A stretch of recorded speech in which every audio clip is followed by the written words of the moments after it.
अखण्डमण्डलाकारं व्याप्तं येन चराचरं तत्पदं दर्शितं येन तस्मै श्रीगुरवे नमः।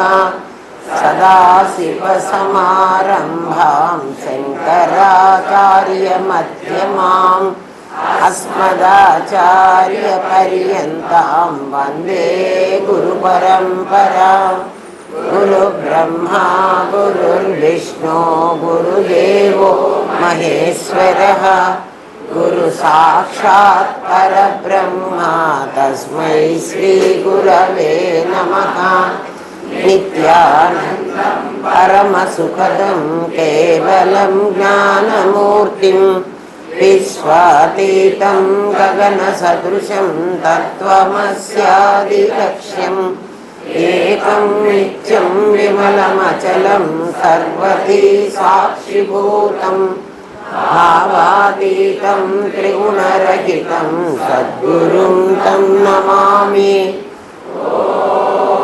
सहना भवतु सहनौ भुनक्तु सह वीर्यं करवावहै तेजस्विनावधीतमस्तु मा विद्विषावहै। ॐ शान्ति शान्ति शान्तिः।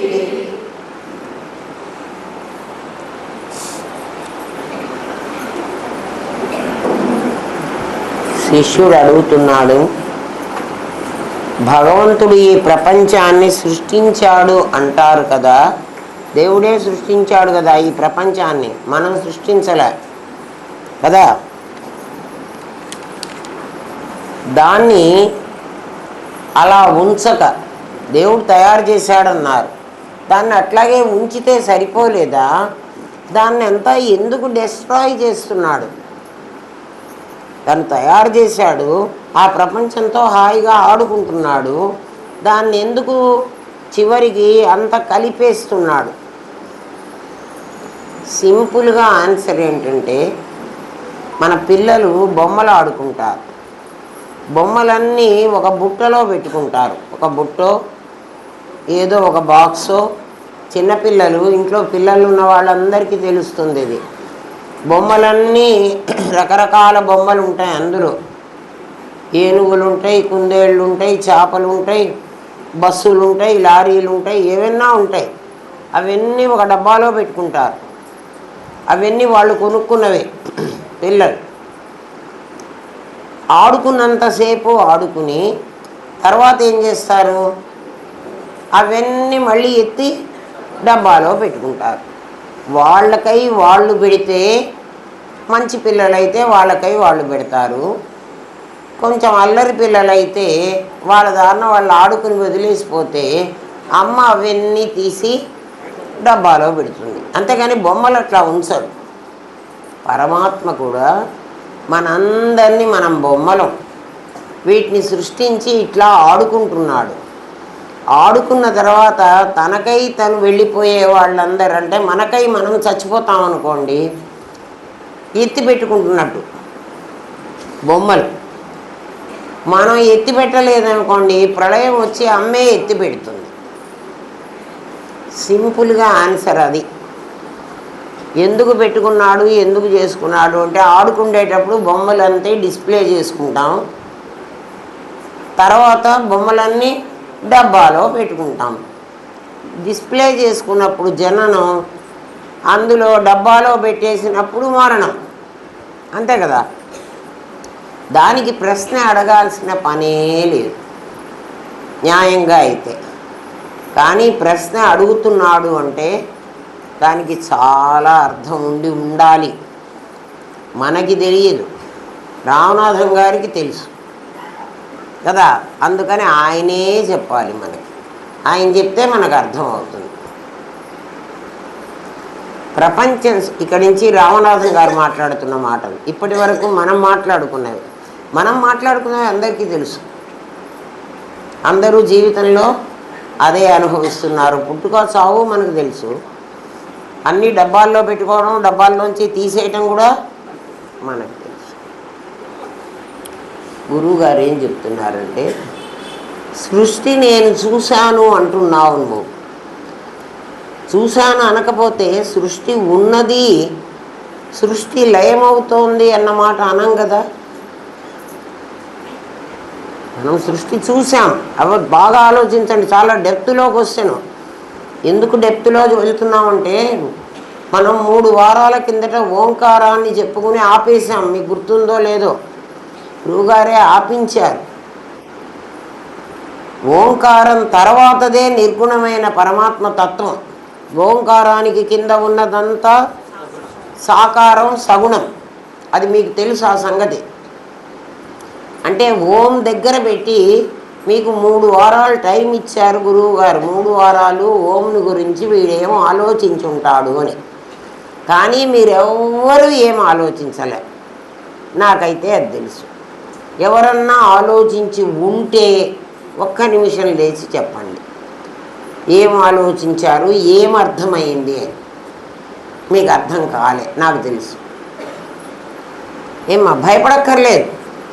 అందరికీ అది అర్థమయ్యేది కాదు. సాధన ఎవడు చేశాడో ఎవడు చేయలేదో నాకు తెలియదు, కానీ అర్థమైతే కాలేదు. ఓంకారం వరకు అర్థమైంది. ఎందుకని? అది కనపడుతోంది. కనపడేదాన్ని గురించి ఎవడైనా మాట్లాడచ్చు.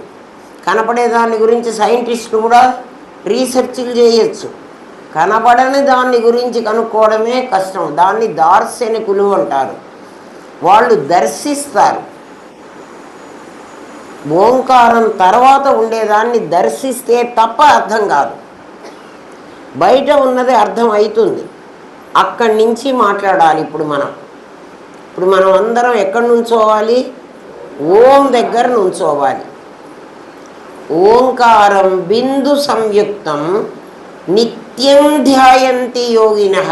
యోగులైన వాళ్ళు ఓంకారాన్ని బిందువుతో సహా, ఈ బిందువుతో సహా అంటే అర్థం ఏమిటంటే, అకార ఉకార మకారాలు ఓం అని మనం అక్కడ బోర్డు మీద కూడా పెట్టుకొని తెలుసుకున్నాం. వాళ్ళు ముగ్గురు బ్రహ్మ విష్ణు మహేశ్వరులు. క్లాసుకు అందరు వచ్చారా? అర్థమవుతోంది కదా. అకార ఉకార మకారాలు ముగ్గురు ఎవరు? బ్రహ్మ విష్ణు మహేశ్వరుడు. వీళ్ళకి వెనక అంటే పైన ఇది ఓం. మీరు అట్లా విజువలైజ్ చేసుకోండి. ఇది ఓం అయితే ఓంకు పైన ఈ ఓం అనేది ద్వారం. ఈ వాకిట్లో నుంచి పోతే నిర్గుణతత్వం, ఈ వాకిట్లో నుంచి బయటకు వస్తే సగుణం, సాకారం. ఇది మనం ఇప్పుడు ఇక్కడ ఉన్నాం. ఓంకారం అంటే అకార ఉకార మకారాలు బిందు సంయుక్తం. ఇదంతా ఒక పెద్ద సున్నా. సున్నా అంటే పూర్ణం. సున్నా అంటే శూన్యం అనే అర్థం కూడా ఉంది. సున్నా అంటే శూన్యం. మరి శూన్యాన్ని పూర్ణమని ఎట్లంటున్నారండి మీరు అని అడిగితే, 1 అనే అంకె ఎప్పుడైతే ఉంటుందో అప్పుడు ఇది పూర్ణమవుతుంది. 1 ఎప్పుడు లేకుండా పోతుందో ఇది శూన్యమవుతుంది. అర్థమైందా? 1 ఉంటే అంటే 1 కానీ 2 కానీ 3 కానీ మీ ఇష్టం, ఏదైనా ఒక అంకె ఉంటే ఇది ఏమవుతుంది? పూర్ణమవుతుంది. ఎట్లా పూర్ణమవుతుందంటే, ఒక అంకె డిజిటల్ 2వ స్థానంలో ఉందని, 10ల స్థానంలో అంకె ఉందనుకోండి, 1ల స్థానంలో ఉన్న 0 కాస్త 10 అయిపోతుంది. 0 10 ఎట్లయింది అంటే ఎట్లయింది? Because of that 1. ఆ 1 ఉండడం వల్ల ఈ 0 పూర్ణమైంది. పూర్ణమైందంటే అది ఏ స్థానంలో ఉంటుందో ఆ స్థానంలో పూర్ణం. అది ఏ స్థానంలో ఉంది? 1ల స్థానంలో ఉంది. ఆ స్థానంలో పూర్ణం 10, 9. 10 అయితే 2వ స్థానానికి వెళ్ళాలి. మీకు లెక్కలు వస్తాయి కదా, ఈ చిన్న లెక్కలు ఎవరికైనా వస్తాయి. అందుకని ఇది పూర్ణం అవుతుంది అంటే అర్థం ఏమిటి? ఆ స్థానంలో హయ్యెస్ట్ నంబర్ ఏదో అదే ఎయితుబుల్. నాయన అర్థం అవుతుందా? ఒకటి 100ల స్థానంలో ఉందనుకోండి, ఈ 0 అంటే 1ల స్థానంలో 0, 10ల స్థానంలో 0. ఇప్పుడు ఈ 2 సున్నలు శూన్యం కాకూడదు. వీటిని పూర్ణం కావాలంటే ఈ స్థానంలో హయ్యెస్ట్ అంకె ఏది? 99. అంతేనా? కాబట్టి అదేమవ్వాలి? 99 అవ్వాలి. 99కి 1 కలుపుకుంటే 100.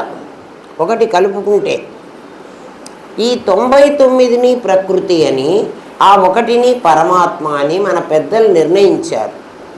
అట్లా 1000ల స్థానంలో 1 ఉందనుకోండి, ఇంక మీరు అన్ని అర్థం చేసుకోండి. శూన్యమా పూర్ణమా అంటానికి ఒకే 0 ఒకప్పుడు శూన్యమవుతుంది, ఒకప్పుడు పూర్ణమవుతుంది, చూసేవాణ్ణి బట్టి. అందుకనే పెద్దలు ఏం చెప్తారంటే, ఋషులు పెద్దలంటే, పెద్దలు అన్నప్పుడల్లా మనకి పెద్దలు మనకు సైంటిస్టులు కాదు. వాళ్ళు 75% నాలెడ్జ్ ఉన్నవాళ్ళు, 100% నాలెడ్జ్ ఉన్నవాళ్ళు మన ఋషులు. వాళ్ళకి ఏ యూనివర్సిటీ సర్టిఫికెట్ ఇవ్వలేదు, ఇవ్వలే ఏ యూనివర్సిటీ కూడా కదా. అంటే వాళ్ళకి సర్టిఫికెట్ ఇచ్చే యూనివర్సిటీలు లేవు. వాళ్ళు ఏం చెప్తున్నారంటే, ఇదే 100,000 స్థానంలో ఉంటే ఈ 1, ఈ 3 అంకెలు శూన్యం కావు. ఈ 3 ఏమైపోతాయి? పూర్ణమైపోతాయి. ఈ 3టి పూర్ణము ఎంత అంటే 999. ఈ 3టి పూర్ణం. ఆ 1 కలిపితే 1000 అయిపోతుంది. ఇప్పుడు 0లు 10 అవుతోంది, 20 అవుతోంది, 100 అవుతోంది, 1000 అవుతోంది. అయిందా అంటే 0 0గానే ఉంది. మరి ఏం చేస్తున్నాము మనం అంటే, ఆ 0ని సృష్టి ఇప్పుడు మీకు అర్థమవుతుంది. సృష్టి చూపిస్తున్నా ఇప్పుడు మీకు. ఆ 0ని కనపడటం 0గా కనపడుతూ కదా, నీ మనస్సులో అది 999. 999 ఇప్పుడు ఇక్కడ ఉన్నదా లేదా? 999 లేవు. మీకు అర్థం కాలే, జాగ్రత్తగా అర్థం చేసుకోండి. అక్కడ ఉన్నది 0. మనం భావిస్తున్నది 1ల స్థానంలో 1 ఉందర్రా, 1 లేకుండా పోతే 0 అసలు 0. 1ల స్థానంలో 1 ఎప్పుడైతే ఉందో, ఈ 1 పరమాత్మ. ఓం తర్వాత వీడే ఉన్నాడు. 1 ఉన్నది అంటే దేవుడు ఉన్నాడు. ఉండడం అనేదే వాడి ఉనికే, వాడి 1 కదా. ఏకం నిత్యం విమలం అచలం. వినండి జాగ్రత్తగా. ఏకం అది 1, నిత్యం ఒకప్పుడు ఉండి ఒకప్పుడు లేకుండా పోయేది కాదు. ఒకప్పుడు ఉండి అంటే 10ల స్థానంలో 1 ఉంటుంది, 100ల స్థానంలో 1 ఉంటుంది, 1000ల స్థానంలో 1 ఉంటుంది, లక్షల స్థానంలో 1 ఉంటుంది. ఎక్కడైనా 1 ఉంటుంది. అది నిత్యం విమలం. దానికి ఎప్పుడు కూడా మాలిన్యం అంటలా. అది ఎవడికి కనపడుతుంది అంటే సర్వధీహి, అందరి బుద్ధికి కనపడుతుందిట. మీ బుద్ధికి కనపడిందా ఆ 1? ఆ 1ని చూడ్డానికి పరోక్ష జ్ఞానం వేరమ్మా. దేవుడు ఉన్నాడు, అహం బ్రహ్మాస్మి, ఇవన్నీ వేరు. నేను పరమాత్మని, ఇదంతా పరోక్షం. ఊరికటి టీచర్ చెప్తుంటాడు, మనం పలుకుతుంటాం. వాడు నిజంగా 1 అవునో కాదో తెలియదు, కానీ మనకి నోటికి బాగా వచ్చు. అది ఏకం, అది నిత్యం, అది విమలం, అది అచలం, అది కదలదు. కదలదు అంటే స్థానం మారుతుందే కానీ దాని వాల్యూ మాత్రం నువ్వు ఏ ప్లేస్లో పెట్టినా మారదు. 1ని తీసుకెళ్ళి నువ్వు ఎక్కడన్నా పెట్టు. ఎక్కడన్నా అంటే నువ్వు 10ల స్థానంలో పెడితే 10 అవుతుంది, 100ల స్థానంలో పెడితే 100 అవుతుంది, 1000ల స్థానంలో పెడితే 1000 అవుతుంది. సున్నలు లేకపోయినా నువ్వు ఎక్కడ పెడుతుంటే దాని వాల్యూ అక్కడ పెరుగుతూ ఉంటుంది. ఇప్పుడు మనం ఎక్కడ పెట్టాం దాన్ని? ఓంకి పైన పెట్టాం. ఇప్పుడు దాని వాల్యూ ఎంత అంటే ఈ ప్రపంచం అంతా అంత. అర్థమైందా ఆయన? ఇది అర్థమైతే ఎవడైనా ఒక్కడు లేచి నాకు ఇట్లా అర్థమయ్యే సబ్జెక్ట్ కాదు. చెప్తుంటే చాలా బాగుంటుంది, కష్టపడి సాధన చేస్తేనే అర్థమవుతుంది. అందుకని నేను మిమ్మల్ని అడుగుతున్నా, మిమ్మల్ని టెస్ట్ చేశాను కాదు. నేను చెప్తున్నది మీకు ఎంత అర్థమైందో మీరు బయటపడాలి. భయపడవాకండి, ఇది క్లాస్ రూమ్ కాదు. ఏమ్మా? సర్వధీహి సాక్షిభూతం. దాన్ని చూడడానికి మీ అందరి బుద్ధికి మాత్రమే కనపడుతుంది. నీ బుద్ధి సాక్షి అవుతుంది. నా బుద్ధి సాక్షి అవ్వాలంటే ఏం కావాలరా? నా బుద్ధికే కనపడాలి, ఇంకోటి బుద్ధికి కనపడదు. భావ అతీతం. భావించడానికి, ఇమాజిన్ చేసుకోవడానికి వీలయ్యేది కాదు, అది ఊహించడానికి వీలయ్యేది కాదు. త్రిగుణ రహితం. 3 గుణాలు కాకుండా ఉండేది, అంటే ఓం కానిది. అది ఎవరు అంటే నా గురువే. అది ఒకటి. అర్థమైందా అమ్మా? బాగా అర్థం చేసుకోండి. ఇది ఇంకా ఇంకా ఇంకా వినండి, అర్థమవుతుంది. ఒకసారిగా అర్థం కాదు కదా. అది దర్శించారు మన ఋషులు. అది దర్శించి దాన్ని గురించి చెప్పారు. ఏమని చెప్పారంటే, ఒకటి చూస్తే నీకు అందులో 100 ఉన్నాయి అని భావించటం తప్ప అది కనపడదు.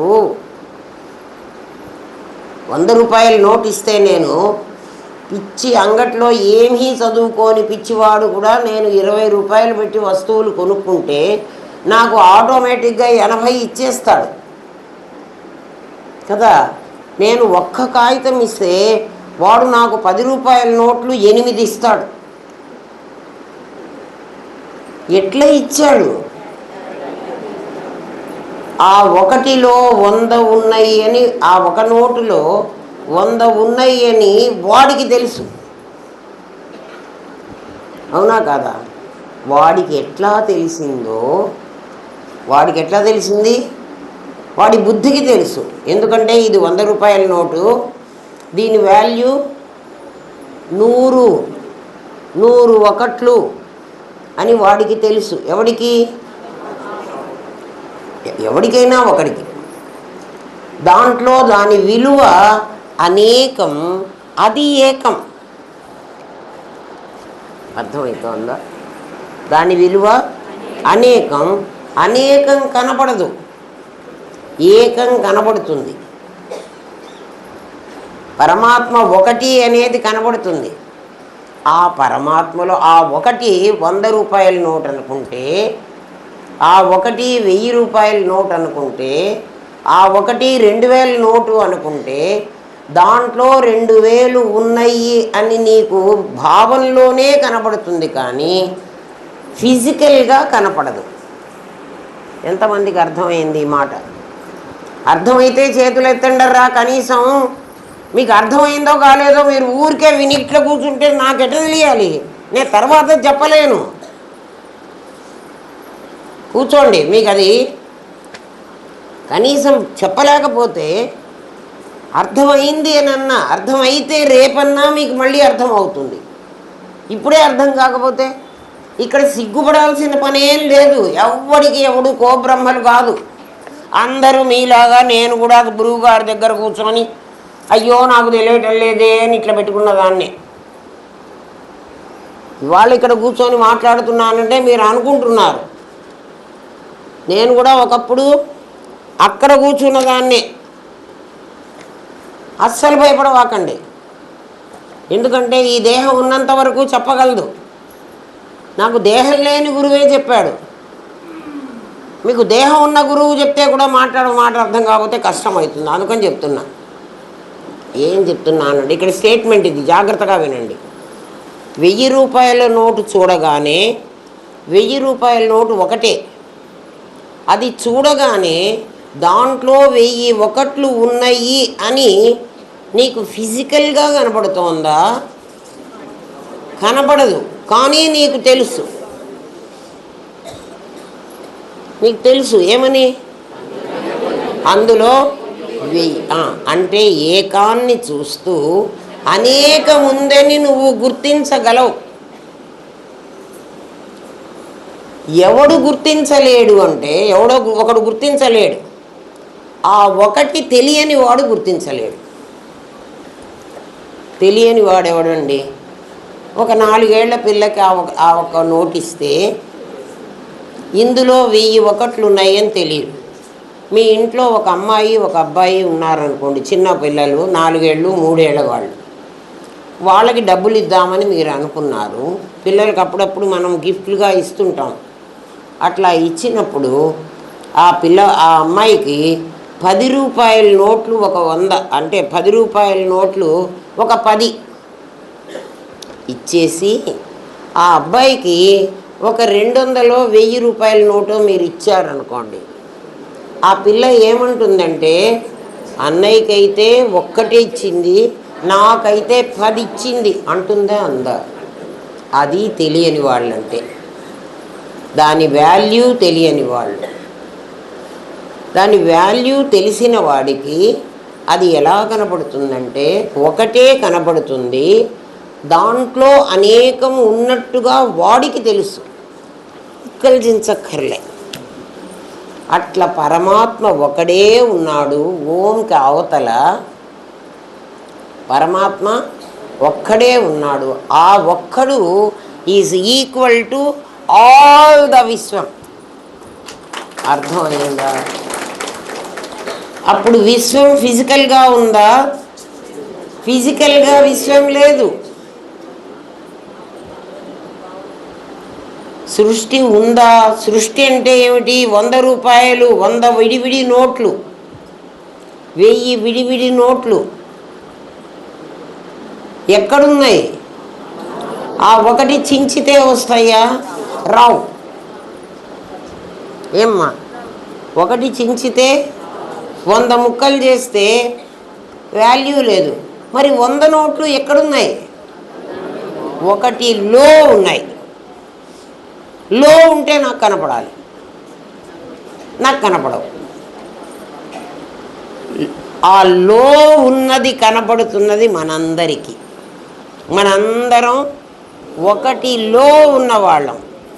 వీళ్ళందరూ కలిసి ఆ ఒకటి అనుకున్నవాడు దార్శనికుడు. ఇప్పుడు అర్థమవుతుందా?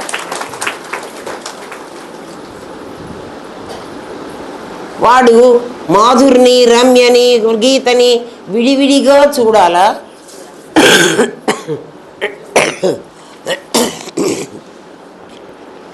ఏమ్మా, వాడికి విడిగా కనపడాడు.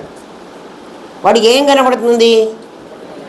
ఒక నోటులో మాధురెంతో కాత్యాయనంతే, కాత్యాయనంతో అనిత అంతే, అనితంతో గీత అంతే, గీతంతో రాజు అంతే, అంతే. అంటే విడివిడిగా వీళ్ళు ఉంటారా? మరి వీళ్ళందరూ ఎక్కడున్నారు? ఒకటిలో ఉన్నారు. అయ్యో అమ్మ నా పేరు చెప్పలేదే, నేను లేనా? లేదు లేదు, అందరు అందులో ఉండాల్సిందే. ఎవడికి కనపడతారు అంటే ఎవడు ఆ 100 రూపాయలను గురించి ఇది 100 నోటు అని అర్థమవుతుందో వాడికి కనపడతారు. మిగిలిన వాళ్ళకి కనపడరు. ప్రశ్న ఏమడుగుతున్నాడంటే భగవంతుడు ప్రపంచాన్ని సృష్టించాడు. ఇప్పుడు 100 రూపాయల నోటు 101 నోట్లను సృష్టించింది అంట నిజమా? మరి అందులో 100 లేవా? ఉంటే అది ఉన్నట్లే కదా. ఏంరా ఉన్నాయి అంటే 100లో ఉన్నాయా? ఉన్నాయి అంటే ఉన్నాయి, లేవంటే లేవు. కదా. అందుకనే ఈ ప్రపంచం భవానీ భావనాగమ్య. అమ్మ నువ్వు ఎలా భావిస్తే అలా కనపడతావు తల్లి. ఎలా భావిస్తావు అంటే పెద్దలు చెప్పిన మాట చెప్తున్నా మీకు. ఒక గ్లాసులో సగం నీళ్లు పోసారు. ఇప్పుడు ఆ గ్లాసులో నీళ్లు ఉన్నాయా అని అడుగుతా. గ్లాసు ఖాళీగా ఉందా అని అడుగుతా. ఇప్పుడు గ్లాసులో నీళ్లు ఉన్నాయా ఖాళీగా ఉందా? నీళ్లున్నాయి అని చూసేవాడికి నీళ్లు ఉన్నాయి,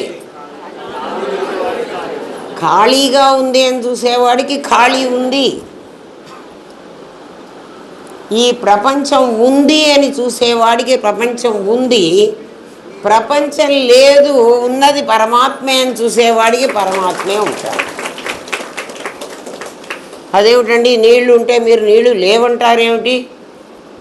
నీళ్లు ఉన్నాయిరా, నీళ్ల కింద ఖాళీ కూడా ఉంది. అంటే దాన్ని మనం ఏమని మాట్లాడాలంటే గ్లాసులో సగభాగం ఖాళీని నీళ్లతో పూరించాం, సగభాగం ఖాళీగానే ఉంచాం. అంటే ఈ నీళ్లు పూరించిన భాగంలో కూడా ఖాళీ ఉంది కదా, ఖాళీ లేకుండా పోలే. మరి ఖాళీ నాకు కనపట్టలేదే అంటే నీళ్లు చూడటం నాకు అలవాటైంది, ఖాళీ చూడటం నాకు అలవాటు కాలే. ఏకాంశేన స్థితో జగత్ అంటే అది ఒక అంశలో జగత్తున్నది. మిగిలిన అంటే 1/4 ప్రపంచం ఉంది, 3/4 పరమాత్మే ఉన్నాడు. అంటే 1/4లో పరమాత్మ లేడా? ఉన్నాడు. ఎట్లా ఉన్నాడు? నీళ్లలాగా ఉన్నాడు. ఇక్కడ నీళ్ళు ఏమిటంటే నాదులు, నాది నీళ్ళు, నాది నీళ్లు కాదర్రా. మీకు ఉదాహరణ చెప్తే అది కూడా మీరు దిగజానవాకండి. ఖాళీ పరమాత్మ, ఖాళీ ఉండకపోతే పరమాత్మ ఉండడానికి వీల్లేదు.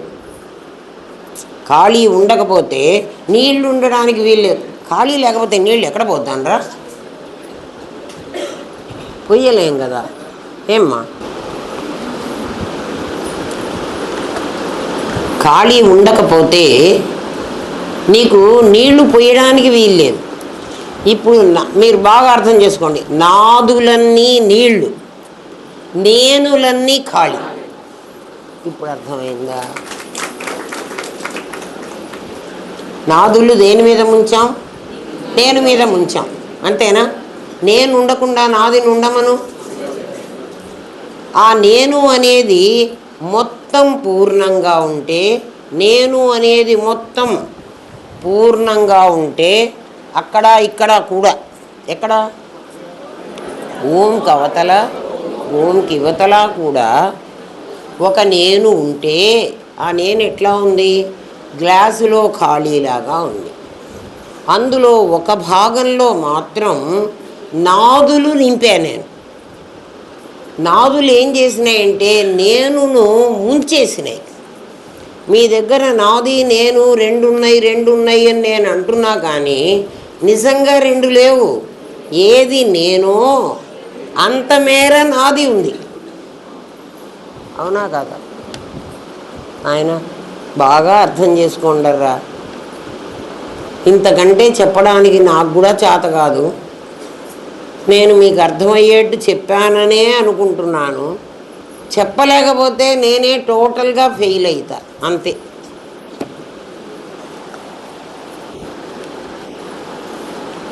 ఏమ్మా నాది నేను. ఇప్పుడు సృష్టి అనేది ఏమిటి? సృష్టించాము అని చెప్తున్నారు కదా. సృష్టి అంటే అర్థం నిజంగా లేనిది అని అర్థం. గారడీవాడు సృష్టిస్తాడు అంటే గారడీవాడు కనుక నిజంగా ఉన్నదాన్ని తయారు చేసినట్లయితే వాడు గారడీ అయిపోయిన తర్వాత డబ్బా పట్టుకొని మన దగ్గరికి రాడు. మనం ఇచ్చే పావలా వాడికి అక్కర్లే. ఎందుకంటే వాడు అప్పటికే 100 రూపాయల నోట్ ఇట్లా తీసి ఇచ్చేసాడు మనకి. ఎప్పుడు? గారడీ ఎప్పుడు అంటే అవి ఉన్నవే లేనివే. ఉన్నట్టుగా కనపడతాయి లేనివి. అది మీరు ఆ మాట అనాలి. గారడీ వాడు చేసినటువంటి సృష్టి అదే కదా సృష్టి. అది ఉన్నట్టుగా కనబడుతుంది, నిజంగా లేదు కదా. 100 రూపాయల నోటులో ఒకట్లన్నీ ఉన్నట్టుగా కనబడతాయి, నిజంగా లేవు. ఉన్నట్టుగా ఏది కనబడుతున్నదో దాంతో నువ్వు వ్యాపారం చేస్తున్నావు, అవునా కదా. 100 రూపాయలతో నువ్వు వ్యాపారం చేయలే. నా దగ్గర 100 రూపాయల నోటు ఉంది, నేను ఒక షాప్కి వెళ్ళాను, నేను ఒక 10 రూపాయలు ఏదో బొరుగులో లడ్డూలో ఏవో కొనుక్కున్నాను, 100 రూపాయలు వాడికి ఇచ్చేసా. ఆ 100 వాడి గల్లా పెట్టెలో ఉంది. వాడు ఇంకేదో బన్లో గిన్లో కొనుక్కున్నాడు, వాడికి 100 ఇచ్చి వాడు 50 రూపాయలకే కొనుక్కున్నాడు. ఈ 100 వాడికి ఇచ్చాడు, 50 వాడు మళ్ళీ తిరిగి తీసుకున్నాడు. ఇందాక నాకు 80 ఇచ్చాడు. ఇట్లా ఈ 100 మాత్రం ఏం మారడం లేదు, కానీ దాని వాల్యూ ఇన్ని రకాల వ్యాపారం చేస్తోందా లేదా? మీకు లెక్కలు బాగా వస్తాయి కదా, కానీ ఇట్లాంటి లెక్క ఎప్పుడు మీకు వచ్చి ఉండదు. ఏ లెక్కల టీచరు చెప్పి ఉండడు, రామనాథన్ గారు ఒక్కరే చెప్పారు. అందుకే ఆయన పెద్ద లెక్కల మాస్టరు, పెద్ద సైంటిస్టు, ఒకటి కాదు మహానుభావుడు. ఎవ్వరికి రాని విద్య ఆయనకు వచ్చారా, అది ఆయన గ్రేట్నెస్. ఈ చదువు ఎవరికి రాదు.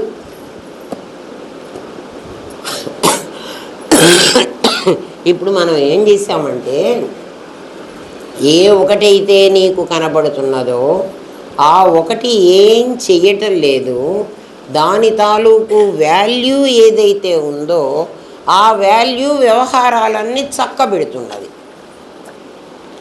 మన దగ్గర చాలా వ్యవహారాలు ఉన్నాయి. ఏం వ్యవహారాలంటే, నేను అనేవాడిని ఒకడు ఉండాలి, వాడు వ్యవహారాలు చేయడం కోసమే, వాడి వాసనలన్నీ కోరికలు అవే, అందుకోసమే ఒక నాదిని తెచ్చుకోవాలి. నాది అంటే ఒకటి కాదు, దీంట్లో ఎన్ని ఉన్నాయంటే 24 ఉన్నాయి. నా దగ్గర అంటే నీ దగ్గర కూడా ఉన్నాయి కదా. ఇవన్నీ ఎందుకు తెచ్చుకున్నాడంటే, వాడు చాలా తెలివిగలవాడు. వాడు అనుకున్నవన్నీ నెరవేరాలంటే వాడికి ఎటువంటి శరీరం కావాలో వాడు ఇచ్ఛలో జ్ఞానంలో నిర్ణయించుకున్నాడు. ఇచ్ఛ అంటే కోరిక, జన్మకి వెళ్ళాలి అన్నది వాడి కోరిక. ఆ కోరిక తీర్చుకోవడానికి నాకు ఎటువంటి శరీరం కావాలి అన్నది నా జ్ఞానం. అర్థమవుతుందా? ఆ జ్ఞానానికి తగినట్టుగా నేను శరీరాన్ని తెచ్చుకోవాలి. చూడండి, అన్నం ముద్ద చెయ్యాలంటే నా వేళ్ళు ఇట్లా వంగాలంటే ఇక్కడ ఈళ్ళు ఉండాలి, ఇక్కడ ఉండాలి. చూడండి ఎట్లా పెట్టాడో దేవుడు. ఎవరి ఒళ్ళు వాళ్ళు చూసుకోండి. నేను కూర్చోవాలంటే నాకు మోకాళ్ళు వంగాలి, నేను నిటారుగా కూర్చోవాలంటే నాకు వెన్నెముక స్ట్రైట్గా ఉండాలి కదా. నేను వంగకుండా బ్యాలెన్స్డ్గా నా గరిమనాభి కరెక్ట్గా నేలకి టచ్ అవ్వకపోతే నేను కింద పడిపోతా. నాకు నా భుజాలు, నా దొమ్మరివాడు తీగ మీద నడుస్తాడు. దొమ్మరివాళ్ళు పిల్లలు, చిన్న పిల్లలు ఒక తీగ మీద పెట్టి ఒక కర్ర చేతిలో పెట్టుకుని ఇట్లా నడుస్తుంది చూడండి. అంటే కర్రతో బ్యాలెన్స్ చేస్తుంది, నేను నా చేతులతో బ్యాలెన్స్ చేస్తున్నా. నువ్వు పడిపోతావంటే వెంటనే నీ చెయ్యి అడ్డం పెడుతుంది. ఎవరు చెప్తున్నారు దానికి? అంటే అటువంటి నాదిని నేను తెచ్చుకున్నా. పనులన్నీ జరుగుతున్నది నాది వల్ల. కనబడుతున్నది నేను. బాగా ఆలోచించండి. కనబడుతున్నది 100 రూపాయల నోటు, పని చేస్తున్నది దానిలో ఒక ఉన్నాయి అని నేను అనుకుంటున్నా. దానిలో ఉన్నాయి అని నేను అనుకుంటున్న నాది అనేకం, నేను ఏకం. ఇప్పుడు నేను అనేకాన్ని చూస్తున్నాను. ఏ పని జరుగుతున్నా అనేకం కనబడుతోంది, కానీ ఏకం కనబడ్డల్లే. ఏకం ఎక్కడికి వెళ్ళి కూర్చుంది? వాడి గల్లా పెట్టెలో కూర్చుంది కదురా. 100 రూపాయల నోటు నువ్వు ఇయ్యగానే వాడు పెట్లో వేసేసుకున్నాడు. అదేం చెయ్యలే. మరి ఎవరు చేస్తున్నారు? దాని తాలూకు వాల్యూ చేస్తోంది. లేకపోతే ఒక్కసారి ఈ షాపు వాడికి నేను 100 రూపాయలు ఇచ్చేసానంటే నా పని అయిపోయింది. ఇంకా నా దగ్గర ఏం లేవు. నేను 20 రూపాయల వస్తువులే కొనుక్కున్నాను, వాడికి 100 ఇచ్చేశాను. కానీ వాడు ఆ అనేకంలో నుంచి నాకు 80 రూపాయలు వెనక్కి ఇచ్చాడు. ఈ 80 తీసుకుని ఆ కొట్లో ఇంకో సిగరెట్లు కొనుక్కున్నా, ఈ కొట్లో ఇంకో పాన్ బీడా కొనుక్కున్నా, ఆ కొట్లో ఇంకో తాగేది కొనుక్కున్నా, ఆ హోటల్కి వెళ్ళి 4 ఇడ్లీలు తినేసా. ఈ పనులన్నీ నేను దేంతో చేశాను? మీకు అది తెలియాలి. అమ్మగారు సిగరెట్లు ఎందుకు కొనుక్కున్నారనుకోవకండి. ఏమో తాగారేమో కూర్చొని. మీకు తెలియాలిరా, ఏది పని చేస్తున్నదో తెలియాలి. అట్లాడిదేదో ఇప్పుడు చూపిస్తా మీకు. ఏమ్మా, ఒక పరమాత్మ ఉన్నాడు. పరమాత్మ రాముడు, పరమాత్మ సీత. ఇవాళ మనకు రాముడు సీతే కదా ఆనర్ చేశారు. పరమాత్మ రాముడు, పరమాత్మ సీత. పరమాత్మ రాముడు ఇండివిజువల్గా ఒక 100 రూపాయల నోటు, సీత కూడా ఒక 100 రూపాయల నోటు. రాముడికి సీత భార్య కాదు. ఒక 100 రూపాయల నోటుకి ఇంకో 100 రూపాయల నోటు భార్య అవుతుందా? ఏమన్నా చేద్దామా? కాదు, 100 ఎందుకంటే అది ఎప్పుడు ఒక నేను ఒక నాది కలిసి కొన్ని వాసనలతో ఈమె వచ్చింది, కొన్ని వాసనలతో ఇతను వచ్చాడు. ఇతను ఫుల్ ఫ్లెడ్జ్డ్ మనిషి, హాఫ్ కాదు. ఈమె కూడా ఫుల్ ఫ్లెడ్జ్డ్ మనిషి. ఎవరి వాళ్ళకి ఇండివిజువాలిటీ ఉంది. ఎవరి నేను వాళ్ళకుంది, ఎవరి నాది వాళ్ళకుంది, ఎవరి నాదితో వాళ్ళు పనులు చేసుకోగలరు. మరి ఈ ఏకానికి ఏమిట్రా వీళ్ళిద్దరిలో అనేకం ఎక్కడి నుంచి వచ్చిందో మీరు చెప్పండి ఇప్పుడు నాకు. ఈ ఏకము, ఇది ఏకం, ఇది కూడా ఏకం. ఇది సీత, ఇది రాముడు. బాగా గుర్తు చేసుకోండి. Sita full fledged.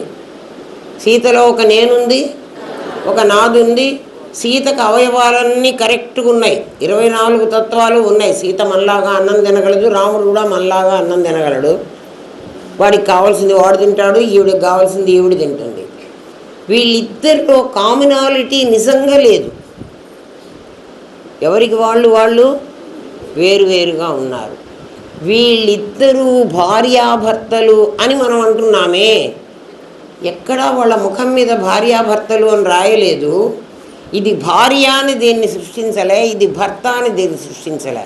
మరి ఎక్కడి నుంచి వీళ్ళు భార్యాభర్తలు అయినారంటే నీ భావనలో అయినారు. ఎవరి భావనలో అయినారు?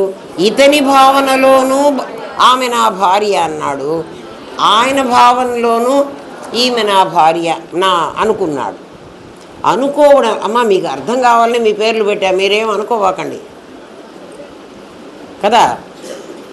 ఎప్పుడైతే ఇప్పుడు దాని లోపల ఉన్నది ఈ భార్యాభర్త అన్న సంబంధాలు, ఎప్పుడైతే ఈమె నా భార్య అని అనుకున్నాడో అతను ఏది సంపాదించినా ఈమెకి పెట్టాలి అని అతను అనుకుంటున్నాడు. ఎందుకని? భావనలు. ఎందుకంటే ఇంతమంది ఆడవాళ్ళు ఉంటే ఆయన ఒక నగ కొనుక్కొచ్చి ఆమెకే ఎందుకు ఇస్తున్నాడు? ఈమె నా భార్య. ఇప్పుడు ప్రపంచం ఏదో మీకు చూపిస్తున్నా, ఈమె కూడా ఎవరైనా ఇంత ప్రసాదం చేతిలో పెడితే ఇక్కడ ఇంతమంది మనుషులు కనపడితే ఆ ప్రసాదం నిజంగా తినేదైతే వీడికి ధీరజ్కి పెట్టచ్చు, రవికి పెట్టచ్చు, భరత్కి పెట్టచ్చు, వాడికి ఆదిత్యకు ఎవరికైనా పెట్టచ్చు కదా. ఎత్తుకుపోయి వాళ్ళ ఆయనకే పెడుతుంది.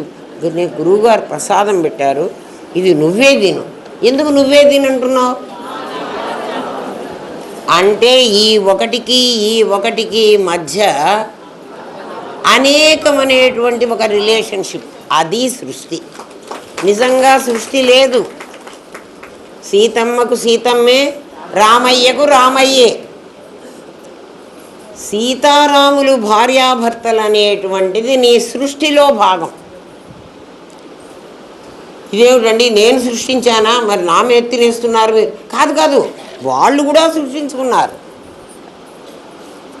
వాళ్ళు కూడా ఎట్లా సృష్టించుకున్నారా? వాళ్ళలో ఒక నేనున్నాడు, ఈమెలో ఒక నేనున్నది. ఈమెలో నేను ఈ నాదిని అనుకుంటోంది, వాళ్ళలో నేను ఆ నాదిని నేను అనుకుంటున్నాడు. ఆ రెండు నాదులు భార్యాభర్తలు, రెండు నేనులు కాదు. నీకు అర్థమైందా? ఏమి చిత్రమో చూడండిరా, సృష్టి ఎంత తమాషాగా ఉందో చూడండిరా. ఆ నేను నిజమంటమే అహం.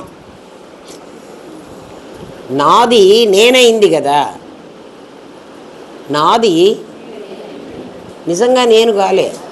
నేను ఎప్పుడూ నాది కాదు. నేను నాది కావడానికి అవకాశమే లేదు. నాది నేను దాని వాసన ప్రకారం తెచ్చుకుంది. ఇప్పుడు కష్టాలు సుఖాల దగ్గరికి వద్దాం. కష్ట సుఖాలు ఎందుకు వస్తున్నాయి, ఎవరికి వస్తున్నాయి, ఎలా వస్తున్నాయి కదా? నేను ఒక వాసన తెచ్చుకున్నాను రా. ఏం వాసన? మీకు చిన్న మాట చెప్తా. నేను కాశీ వెళదాం అనుకున్నా.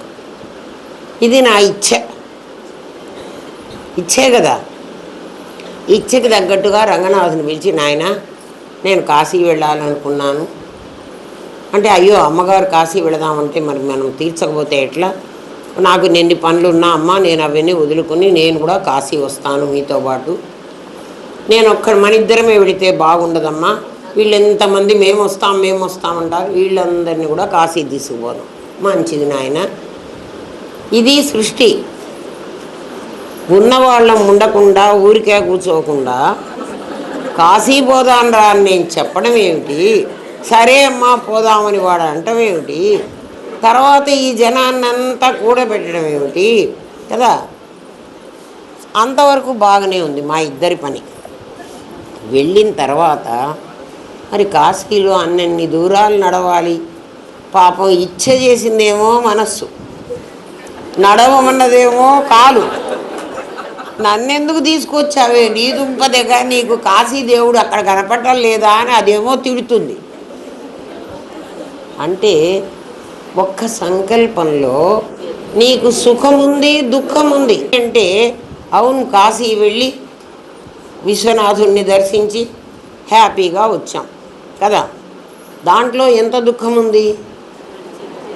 అట్లా నేను కాశీకి వెళ్ళినట్టు మనం అందరం ఈ ప్రపంచంలోకి ఏదో బాగుకుందామని వచ్చాం. ఏదో ఇక్కడ చాలా ఉంది. ఏముందిరా ఇక్కడ అంటే, నేనే ఉన్నాను ఇక్కడ. కానీ నా దృష్టిలో నాకు నేను తెలియదు కాబట్టి నేనులో ఉన్న అనేకం ఉంది. అనేకంలో ఏమున్నాయంటే, ఆవిడేమో పెద్ద మేడ కట్టుకుంది, ఈవిడేమో పెద్ద నగలు దిగేసుకుంది, ఆవిడేమో మంచిగా భార్య భర్త పిల్లలు అంత హ్యాపీగా ఉంది. ఒక గుడిసెలో వాడేమో చాలా కష్టాలు పడుతున్నాడు.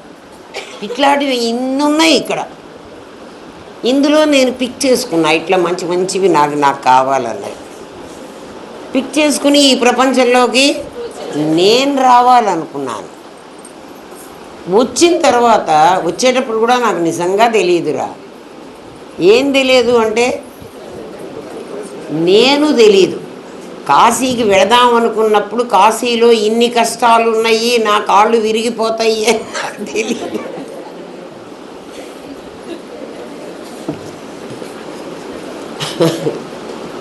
అక్కడికి వెళ్ళిన తర్వాత కాశీ శుభ్రంగా లేదే, కాశీ రోడ్లు బాగలేవే, స్వచ్ఛ భారత్ కాశీలో పనిచేయటం లేదా, ఇట్లా మాటలు అంటేట అన్నపూర్ణాదేవికి ఇంత కోపం వస్తుంది. కాశీలో మంచి ఫుడ్ లేదే, అట్లే అంటే మనకు ఫెసిలిటీస్ కావాలి. ఎప్పుడైతే మనం ఆ సౌకర్యాలన్నీ లేవు అని అనుకుంటామో వెంటనే కాశీ అమ్మవారు అంటుందిట, ఒరే నువ్వెక్కడి నుంచి వచ్చావో నీకు తెలుసునా? నువ్వు మలమూత్రాల్లో పడుకుని వచ్చిన వాడివిరా. ఇక్కడ మలమూత్రాలు పక్కన ఉంటే నడవలేవా? నా ఇంటికి వచ్చి నన్ను అంటావా అని ఆవిడ తిరుగుతుందిట. పోయి తిట్టించుకుందామా? జ్ఞానం సంపాదించుకోవాలి. అక్కడికి వెళ్ళిన తర్వాత అమ్మ ఈ మాట అంటుందిట కదా, నీకు ఈ చల్లో ఇంత కష్టంలో నీకు అన్నం పెట్టిందే చాలా గొప్ప, అందులో మళ్ళీ నాకు ఇట్లా కావాలి అట్లా కావాలి. మనం ఏం చేస్తున్నామంటే ఈ ప్రపంచంలో వచ్చేటప్పుడు మా కామ్గా మంచిగా వచ్చాం. ఇక్కడికి వచ్చిన తర్వాత ఇక్కడ చూడడం, అనేకం చూడటం అలవాటైపోయింది. అనేకాన్ని మళ్ళీ కోరుకుంటున్నాం కదా, దానివల్ల మళ్ళీ మళ్ళీ పునరపి జననం. సరే చావరా, మళ్ళీ పుట్టరా, మళ్ళీ చావరా, మళ్ళీ దేవుడు పుట్టించాడిని వాడిని తిడుతున్నావు. వాడు పుట్టించలే, నువ్వే పుట్టావు.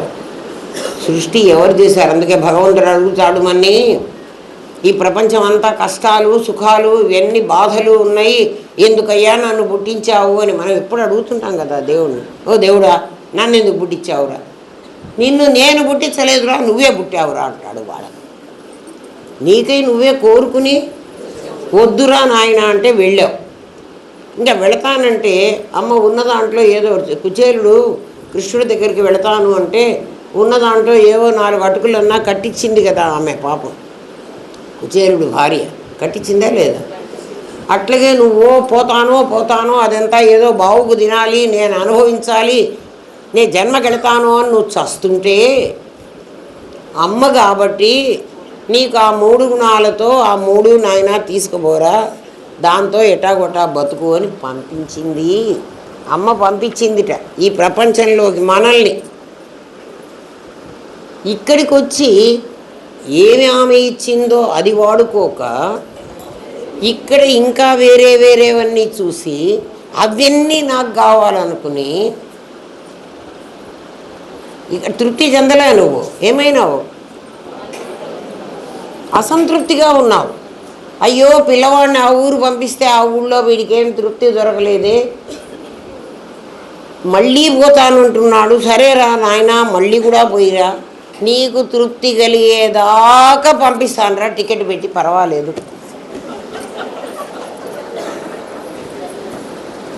మరి ఎప్పుడమ్మా నన్ను పిలుచుకుంటావు అంటే, నువ్వు సంతృప్తిగా ఇక్కడ ఇంకేమీ లేదు, అమ్మ దగ్గరే అన్నీ ఉన్నాయని నువ్వు అనుకున్నప్పుడు పిలుచుకుంటాను. నువ్వు ఇక్కడ బాగుంది అనుకుంటే, ఇక్కడ బాగలేదు అనుకుంటేనే అక్కడికి రమ్మంటోంది. ఎవరు? అమ్మ. అమ్మ ఎవరండి మధ్యలో? ఎవరి అమ్మ? అవ్యక్తమైన శక్తి. ఎప్పుడైతే నువ్వు పరమాత్మలో నుంచి నేను అనేకం కావాలి, అవ్యక్తమైన శక్తి ఎక్కడుంటుంది అంటే 100 రూపాయల నోట్లో అనేకం ఎక్కడ ఉన్నాయో అక్కడ ఉంటుంది. 100 రూపాయల నోట్లో నుంచి 100 నోట్లు బయటికి వచ్చినట్లు ఎప్పుడు వచ్చినాయి? అంగడి వాడికి నువ్వు 100 ఇవ్వంగానే వచ్చేసినాయి. అంతవరకు 100 కాగితం 100 కాగితంగా. పోనీ వాడికి ఇచ్చిన తర్వాత కూడా 100 కాగితం మారిందా? మారలే. అవ్యక్తమైన శక్తి వ్యక్తం అవ్వడం అంటే అది వ్యక్తం అయిందా? అవలే. మరి ఏమైంది? అయినట్లు అనుకుంటున్నావు, అయినట్లున్న దానితో వ్యవహారం చేస్తావు. ఇది సృష్టి. ఏమా అర్థమైందా? ప్రశ్న ఏమని అడుగుతున్నాడంటే వాడు, ఈ సృష్టి అంతా దేవుడు ఎందుకు చేశాడు? చేశాడా? ఎందుకు చేశాడు? చేసింది మళ్ళీ డెస్ట్రాయ్ ఎందుకు చేస్తున్నాడు? అసలు చెయ్యనే లేదురా అంటే డెస్ట్రాయ్ ఎందుకు చేశాడంటే ఏం చెప్పమంటావు? ఇప్పుడు సృష్టి జరిగిందా జరగలేదా? జరిగిందా జరగలేదా? ఒకటే మాట చెప్పండి. సృష్టి అదే గ్లాసులో నీళ్లు ఉన్నాయా లేవా? అందుకే చెప్పాం పెద్దలు ఈ క్వశ్చన్ వేశారు మన్ని. సృష్టిని చూసినంతసేపు సృష్టి ఉంది, సృష్టిని అనేకాన్ని ఏకం చేస్తే సృష్టి లేదు.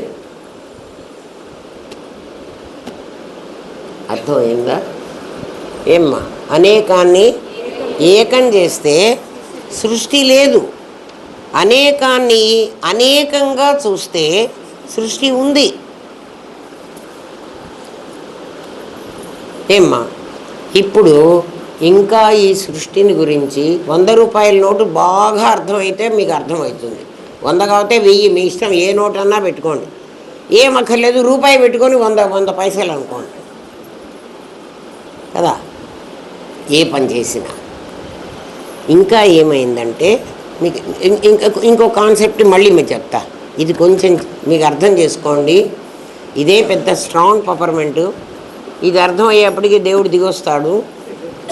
ఇంకొకటి కూడా ఇప్పుడే ఎక్కిస్తే ఎక్కదు, కొంచెం సేపు ఉండి మళ్ళీ ఎక్కిస్తా కదా. సెలైన్ ఇవ్వాల్సిందే మనకి. డాక్టర్ గారు ఒక్కసారే సెలైన్ బాటిల్ మన లోపలికి ఇంజెక్ట్ చేయరు, ఒక్కొక్క డ్రాప్ ఎక్కిస్తారు కదా. కొంతసేపటికి మనకు ఎనర్జీ అదే వస్తుంది. ఇది కూడా అలాంటిదే. స్పిరిచువల్ డాక్టర్ రామనాథం గారు స్పిరిచువల్ డాక్టర్. చాలా కష్టపడి చదువుకున్నాడు ఆయన డిగ్రీలు అమోఘం కదా. ఏ పేషెంట్నైనా, కొంతమంది డాక్టర్లు మేము చెప్పలేమండి, బతికితే బతుకుతాడు, లేకపోతే లేదు, నా ప్రయత్నం నేను చేస్తానంటాడు. ఆయన అట్లా కాదు, ఖచ్చితంగా బతుకుతాడు. పేషెంట్ చావడం అనేది లేదు, ఎందుకంటే చావు లేనే లేదు. చస్తే నాది చావాలి, కానీ నేను చావడానికి వీల్లేదు. నేననేది చావదు, నాది చస్తుంది. చచ్చే నాదిని నేను బతికించలేను, చావని నేనును చంపలేను. అది తెలియాలి మనకి. మాండూక్యం, తైత్తిరీయం, ఐతరేయం అని ఉపనిషత్తులు 12 మొత్తం. ఆ 12లో ఇప్పుడు నేను చెప్తున్న కాన్సెప్టు మాండూక్యంలో, తైత్తిరీయంలో, ఐతరేయంలో 3 ఉపనిషత్తుల్లో సేమ్ కాన్సెప్ట్ ఇచ్చాడు. మేము ఆ ఉపనిషత్తులండి చదవలేదండి. మీరేం చదవక్కర్లేదు. మాకు సైన్స్ రాదండి, మీకు రాక్కర్లేదు. మరి ఎట్లాగండి? ఆయనకన్నీ వచ్చు, ఆయన్ని నమ్ముకోండి. అది ఎందుకంటే అన్నీ చదివేశాడు ఆ మహానుభావుడు. అంత రంగరించి అదే మన చేతిలో పెట్టాడు. రామనామమనే మిఠాయి ఇదుగో రండి సుజనులారా.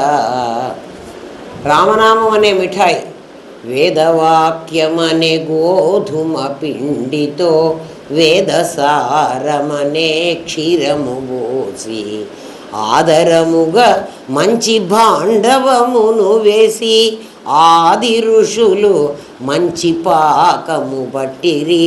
రమనామమను మిఠాయి ఇదుగో రండి సుజనులారా. సుజనులారా రండి, మిఠాయి పెడుతున్నాము. వేదసారం అనేటువంటి పాలు పోసి చేశారట రామనాథం గారు ఆ మిఠాయి పొట్లం. అది తింటే చాలు, మనం అందవన్నీ చదువుకోకర్లే, మనకు అక్కర్లే అసలు కదా. మాండుక్యము, తైత్తిరీయము, ఐతరేయము, ఈ 3 ఉపనిషత్తులు ఏకం, నిత్యం, విమలం, అచలం. నోటు ఎప్పుడూ కూడా అది చీరలేదు, చెరగలేదు, మారలేదు, ఏం కాలేదు. అది అదిగానే ఉంది. దాని తాలూకు విలువలు చూసేవాడిని బట్టి మారుతున్నది. చూసేవాడు అంటే దాన్ని ఒకే కాగితం, అది 100 కాగితం అని చూస్తే 100, అది 1000 కాగితం అని చూస్తే 1000. అయితే 100, 1000 అని ఎవడు చూస్తేనండి, ఆ రిజర్వ్ బ్యాంక్ వాడు ఒకడు ఉన్నాడు, వాడి దుంపదగా వాడు చూసి సీల్ కొడుతున్నాడు కదా. వాడు సీల్ దేనికి కొట్టాడో అదే నువ్వు అనాలి. రిజర్వ్ బ్యాంక్ ఆఫ్ ఇండియా అని ఒకడు ఉన్నాడు. వాడు వాడు 4, 10 మందే, అందరు కలిసి వాడు ఒకడే. ఎందుకంటే వాడు ఏకం అనేకం. వాడు ఒక సీల్ కొడుతున్నాడు. అట్లా కాగితాలు మా ఇంట్లో చాలా ఉన్నాయి. ఆ కాగితాలు ఇస్తే అంగడి వాడు తీసుకోడు. ఎందుకు తీసుకోడు? మన గుళ్ళల్లో చాలా బొమ్మలు ఉంటాయి. గోపురాల మీద ఎన్ని విగ్రహాలు ఉన్నాయిరా? చాలా ఉన్నాయి. అంగట్లోకి వెళితే రాముడి బొమ్మ, కృష్ణుడి బొమ్మ, రామ్ పరివారు, కృష్ణ పరివారు చాలా ఉన్నాయి. వాటికి అన్నిటికీ బ్యాంకు సీలేలే. తిరుపతి వెంకటేశ్వర స్వామికి సీలు కొట్టారు.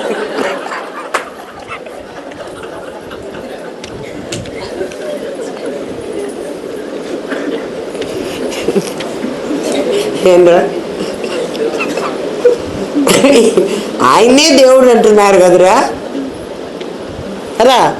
వెంకటేశ్వర స్వామి బొమ్మ ఉంది మా లాకర్లో, రేపు తీసుకొస్తా చూడండి. మరి ఆయన్ని దేవుడు అంటున్నారా? దేవుడు అంటారు. లాకెట్ అని మెళ్ళో వేసుకుంటున్నాం. వెంకటేశ్వర స్వామి తిరుపతిలో ఉన్న ఆయన్ని దేవుడు. అమ్మో స్వామి ఏమన్నా అంటే కళ్ళు పోతాయి, కళ్ళు కూడా పోతాయి. ఎందుకయ్యా మా కళ్ళు పోగొడితే నీకేమొస్తుందయ్యా? నీకేమన్నా వస్తుందా? విను. ఈ ప్రశ్నకు సమాధానం చెప్తోంది 3 ఉపనిషత్తులు. ఉపనిషత్తులు ఎన్నున్నా ఈ 3 ఉపనిషత్తుల్లో దీనికి ఆన్సర్ ఉంది. ఒక్కొక్క క్వశ్చన్కి ఆన్సర్ ఒక్కొక్క ఉపనిషత్తులో దొరుకుతుంది. మనం చదువుకోగలిగితే చదువుకోవచ్చు, కానీ మనం చదువుకుంటే అది అర్థం కాదు. మనం చదువుకుంటే అవి అర్థం కావు. మరి ఏం చేయాలండి? దర్శించిన వాడు ఒకడు మనకి చెప్పాలి. వాడు చెప్పిన తర్వాత అవి అర్థమవుతుంది. అదేమిటో తమాషా కదా. మరి వాడికి ఎట్లా అర్థమైంది? సర్వధీ సాక్షిభూతం, అందరి బుద్ధికి అది కనపడేట్టుగా పెట్టేట వాడు. కానీ నా బుద్ధికి దాన్ని చూద్దామంటే చాతై చావటం లేదు కదా. బుద్ధికి పదును పెట్టుకోలేను నేను. అది ఉన్నది పరమాత్మే. ఈ శరీరాలు అనుభవించే జీవుడు అవస్థాత్రయాలు నిజంగా లేవు. 3 ఉపనిషత్తులు చెప్పిన మాట ఇది. ఏమని చెప్పింది అంటే పరమాత్మ ఒక్కడే ఉన్నాడు. గ్లాస్ ఎప్పుడూ కూడా శూన్యంగా ఎంటీ గ్లాసు, గ్లాసులో ఖాళీ ఎప్పుడూ ఉంది. అందులో పావుకు నీళ్లు పోస్తే పావు నీళ్లు ఉంటాయి, అర్ధానికి నీళ్లు పోస్తే అర్థం ఉంటాయి, పావుకు పాలు పోస్తే పాలు ఉంటాయి, కదా. లేక ఆల్కహాల్ పోస్తే ఆల్కహాలే ఉంటుంది, కానీ ఖాళీ మాత్రం.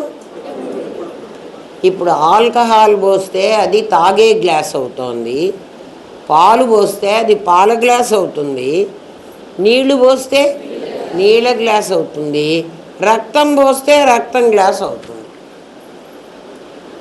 గ్లాసు మారుతోంది, ఖాళీ మారటంలే. మీరు గమనించండి. ఎవరా గ్లాస్ ఎవరు అంటే ఇదిగో శరీరం. నేను చెడ్డ గుణాలతో నింపేస్తే చెడ్డ మనిషిని అవుతా, మంచి గుణాలతో నింపేస్తే మంచి మనిషిని అవుతా, దొంగ గుణాలతో నింపేస్తే దొంగవాడిని అవుతా. అంటే గ్లాసులో నువ్వేం పోస్తే. ఇప్పుడు గ్లాస్ ఏమిటి? గ్లాస్ ఉండకపోతే ఖాళీ ఉండడానికి వీల్లేదు. ఖాళీ గ్లాసులోనే ఉండాలి, ఉంటేనే అది నీళ్లు పోయించుకోగలదు, పాలు పోయించుకోగలదు. అంటే ఎవరి శరీరాలు వాళ్ళని కాసేపు గ్లాస్ అనుకోండి. గ్లాసులో ఏం పోసారో మీరే తెలుసుకోండి. ఏం పోసారండి మా గ్లాసులో? ఎవడి గుణాలు వాడికి చెబుతాయి. నీ గ్లాసులో రక్తం పోసారా, నీ గ్లాసులో తాగుడు పోసారా? తాగుడు ఏమిట్రా, ఏదో తాగేవి, వాటి పేర్లు కూడా రాలేమని, ఏదో ఒకటి. నీ గ్లాసులో పాలు పోసారా, పాలు నీళ్లు కలిసి పోసారా? మా మధుని అడిగి తెస్తాడు, అసలు పాలల్లో నీళ్లు కలపకుండా ఎట్లమ్మా ఉండేది అని. అది ఏదైనా ఒక ప్రొసీజర్ ఉంటే చెప్పండి. నీళ్లు కలపకుండా పాలు ఉండేది. నీళ్లు ఖచ్చితంగా కలపాలమ్మా, కలపకపోతే ఎట్లా? అది అందుకని ఎవరి గ్లాసులో ఏమేమున్నాయో ఎందుకండి మా గ్లాసులో సంగతి మేము ఎదుటి గ్లాసులో ఏమున్నాయో అనుకుంటాం, కానీ మా గ్లాస్ కథ మాకెందుకండి. నీ గ్లాసు కథ నీకు తెలిస్తే నీవు మారడానికి అవకాశం ఉంది. ఎదటి గ్లాసు కథ నీకు తెలిసినా దాన్ని మార్చే అధికారం నీకు లేదు. అర్థమైందా? అందుకని సెల్ఫ్, నిన్ను నువ్వు తెలుసుకో అని ఎందుకు రమణ మహర్షి చెప్పాడంటే, ఒరే నీ గ్లాసులో ఏముందో తెలిస్తే, అది నిజమో అబద్ధమో నీకు తెలిస్తే, నేను చెడ్డవాడిని, నేను ఎట్టిగా ఉంటాను. నువ్వు చెడ్డవాడివి అనేది నువ్వు అనుకుంటున్నదిరా, నీ గ్లాసులో చెడ్డ గుణాలు పోసుకున్నావు. గ్లాస్ చెడ్డది కాదు. మీకు అర్థమవుతుందా? ఎందుకు నిన్ను నువ్వు తెలుసుకోమన్నారంటే, హూయామై. ఎందుకు హూయామై? సైంటిస్టులందరూ ఏం చేస్తున్నారు? సైంటిస్టులందరూ నా మీద పరిశోధనలు చేసుకోవటంలే, ఎదటి దాని మీద చేస్తున్నారు. ఎదటి దాని మీద చేసి వాళ్ళు ఇంకా పూర్తిగా తెలుసుకోలేక వాట్ నెక్స్ట్ అని వస్తుంది. తర్వాత వీడింతవరకు చేస్తాడు, ఇంకోటి వచ్చి మళ్ళీ మొదలు పెడతాడు. వీడింతవరకు చేస్తాడు, వాడిది అబద్ధం నాది కరెక్ట్ అంటాడు. మళ్ళీ ఇంకోటి వస్తాడు, వాడు కూడా అట్లాగే చేస్తాడు కదా. చివరివాడు అసలు లేడు. తర్వాత కూడా మళ్ళీ ఇంకోడో, మళ్ళీ టెక్నాలజీ ఎంత పెరుగుతున్నది, అది దాని తర్వాత ఇంకోటి వస్తాడు. చివరికి వాడు ఏమంటాడంటే, ఏం చేయలేక దిస్ ఈజ్ గాడ్స్ క్రియేషన్ అంటాడు. వాడు ఎక్కడున్నాడో వాడు క్రియేషన్. అసలు సంగతి మర్చిపోయినాడు. సెర్చ్ చేయవలసింది ఎక్కడ? నీ లోపల. నా లోపల ఎందుకు సెర్చ్ చేయాలండి అంటే, నీ లోపలే ఈ ప్రపంచం ఉంది. మీకు ఇంకొక మాట చెప్తా ఏమ్మా, ఏమిటంటే నా లోపలే ఎందుకు సెర్చ్ చేయాలంటే, బోర్డుగా లేదు కదా, బోర్డు పెట్టుకోలే కదా మనం. సరే పోన్లే, లేకపోతే నాకు పర్వాలేదు. ఎప్పుడు ఒక డాట్ పెడతాం మనం, ఒక చుక్క పెడతాం బోర్డు మీద కదా, ఆ చుక్కని కేంద్రంగా తీసుకుంటాం కదా. ఏదైనా ఒక చోట ఒక వైట్ పేపర్ మీద, ఒక బోర్డు మీద, ఎక్కడో ఒక చోట మన వృత్తలేఖిని పెట్టి ఒక చోట డాట్ పెడతాం. డాట్ పెట్టి దాని నుంచి ఒక సర్కిల్ గీచుకుంటాం. అంతేనా లెక్క? ఇది కేంద్రం అంటున్నాం. నిన్ను నువ్వు కేంద్రం చేసుకో ముందు. నీ కేంద్రం నుంచి ఒక సర్కిల్ గీచుకో. సర్కిల్ ఎక్కడి వరకు గీయాలంటే హొరైజన్ వరకు. హొరైజన్ అంటే భూమి ఆకాశం కలిసిన చోటు వరకు.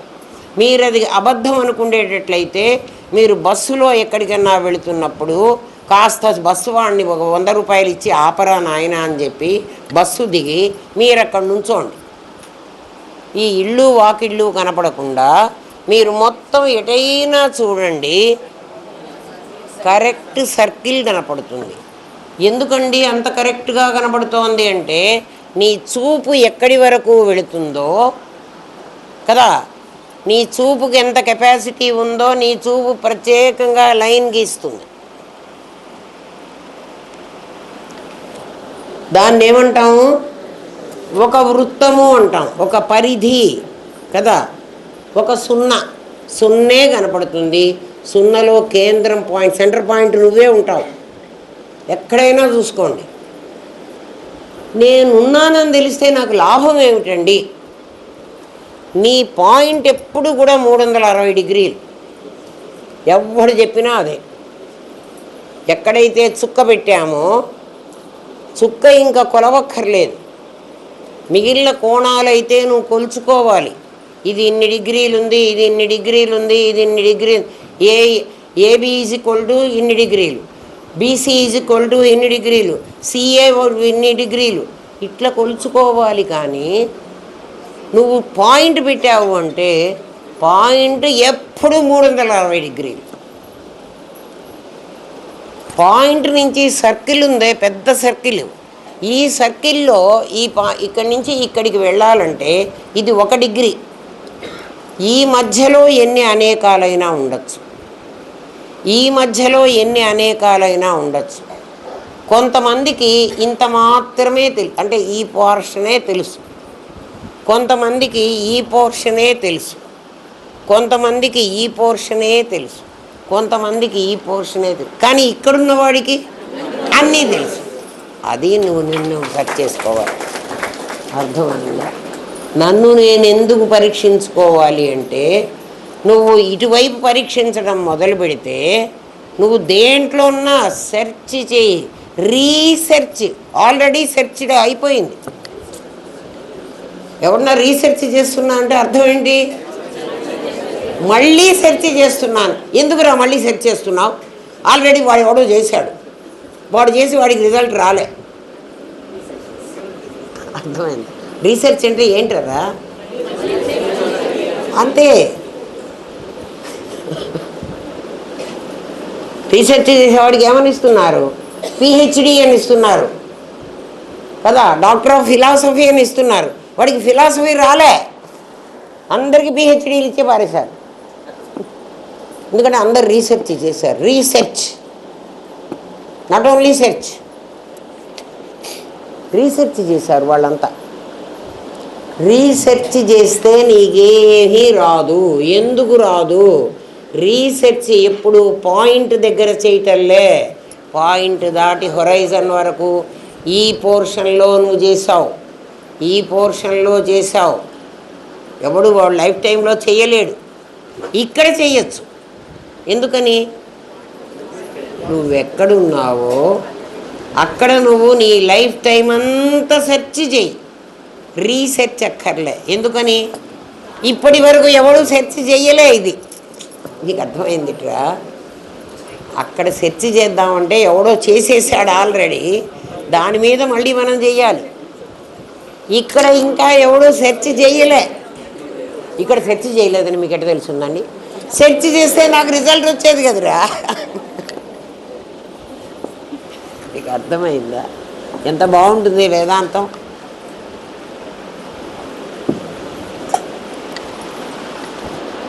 ఏమ్మా, ఇంతవరకు మన దగ్గర ఎవడు సెర్చ్ చేయలే. అందుకని ఇక్కడ రీసెర్చ్ అక్కర్లేదు, ఇక్కడ సెర్చ్ ఓన్లీ. రమణ మహర్షి అందుకే చెప్పాడు, ఊరికే రమణాశ్రమానికి వెళ్ళి అక్కడ పడుకొని నిద్రలు పోతే ఏం రావు. రమణాశ్రమంలో నిద్ర చేసి వచ్చామండి 9 రోజులు, ఏం లాభం లేదు నాయన. రమణులు వచ్చి మీకేం చెప్పరు.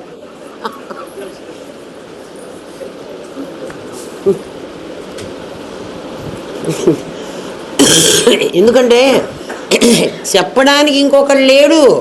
అవి గురువుగారు ఉన్నారు కదండి. గురుర్నైవ శిష్యచ్చిదానంద రూప శివోగం శివో. గురువు శిష్యుడు అని ఇద్దరుంటే మళ్ళీ అద్వైతం కాదురా నాయన. మళ్ళీ ద్వైతంలో పడ్డావు, నువ్వు రీసెర్చ్లో పడాల్సిందే. సెర్చ్ చెయ్యరా నాయన అంటే రీసెర్చ్ చేస్తానంటావు. రీసెర్చ్ వద్దు, నీకు పిహెచ్డి డిగ్రీలు వద్దు. నిన్ను నువ్వు సెర్చ్ చేసుకో, నిన్ను నువ్వు తెలుసుకో. తెలిస్తే ఏంటండి లాభం? తెలిస్తే లాభం ఏమిట్రా? 100 రూపాయల నోటు దగ్గర పెట్టుకో, 100 రూపీస్ వాడుకో. 100 ఏం కాలేదని అనుకో కదా. 100 ఎవడి చేతిలో ఉన్నా 100గానే ఉంది. అందుకని నీ దగ్గరున్నా నేనుగానే ఉన్నా, వాడి దగ్గరున్నా నేనుగానే ఉన్నా. నేను మారలే. మరి ఎవడు మారాడు? నాదులు మారే. ఒక నేనులో అనేక నాదులు ఉన్నాయి. తెలిసిందా? ఎంత మంచి కాన్సెప్ట్ రా ఇది. అర్థమైతే మీకు ఎంత బాగుంటుంది. అర్థం అయిందనే అనుకుంటున్నా, అయినట్టుగా ఉందంటే మళ్ళీ వస్తుంది. అయినట్టుగా అనవాకండి. ఏమ్మా,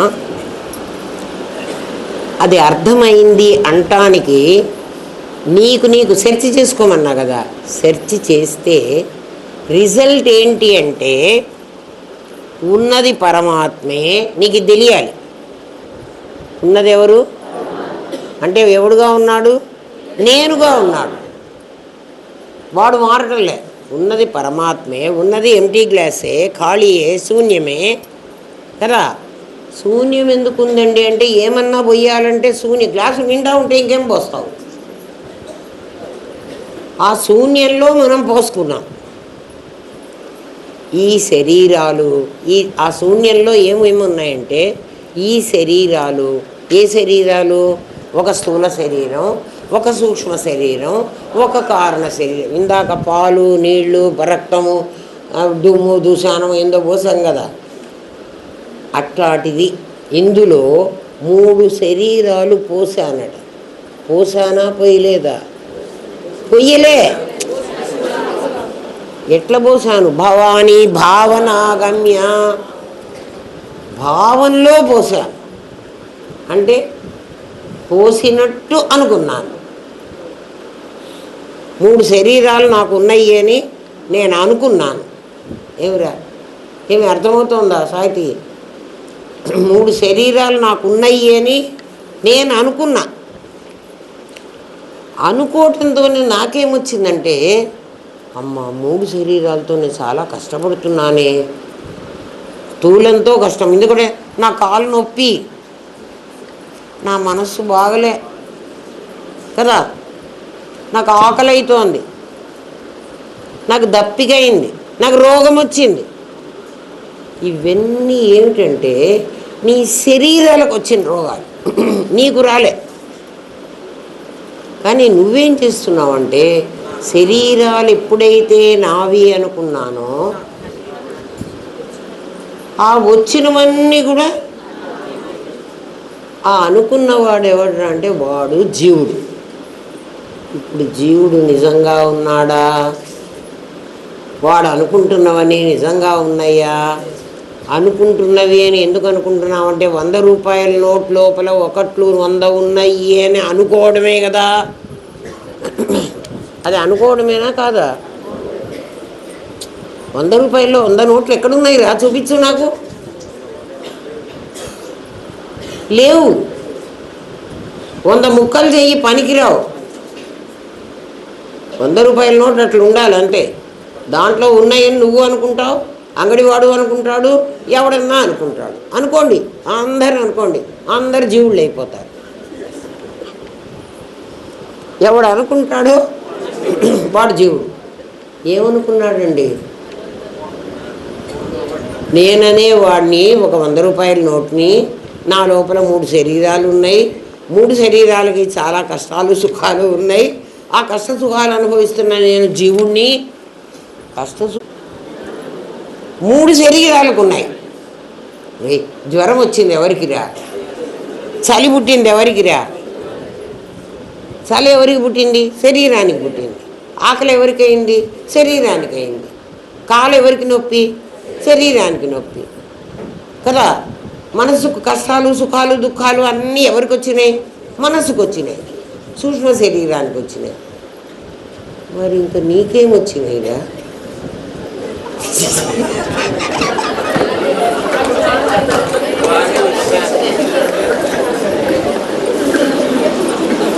ఓ నాకొచ్చినాయో